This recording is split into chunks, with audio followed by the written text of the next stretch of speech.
Днес засрещаме с Христо Ковачев, който дълго време отсъства от терена, но за наша радост се завръща в групата на отбора след травма извадено рамо. Въпреки всичко, момчето ни спря да тренира, да се готви и е готов за срещата. Как се чувстваш? Здравейте първо на всички. Чувствам се все по-добре и по-добре. За съжаление изкарах рамото и около 2 месеца бях извън терена.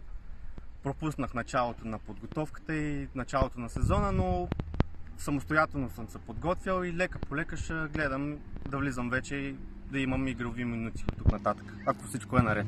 Какво е твоето мнение за представяне на отбора от началото на сезона? Смятам, че добре започнахме сезона, но може би трябва да съжаляваме за някои мачове, тъй като мисля, че бяхме по-добри от противника, но в крайна сметка не успяхме да вземем максималните точки, тъй като имахме възможности да решим мачовете по-рано. Съботата предстои мач с Карнобат. Да, приемаме отбора на Карнобат. Мисля, че те не са същия отбор от предишните години. Всеки е концентриран към този отбор и мислиме, че ще дадем най-доброто от себе си и в крайна сметка да победим. И заради феновете да покажем добра игра.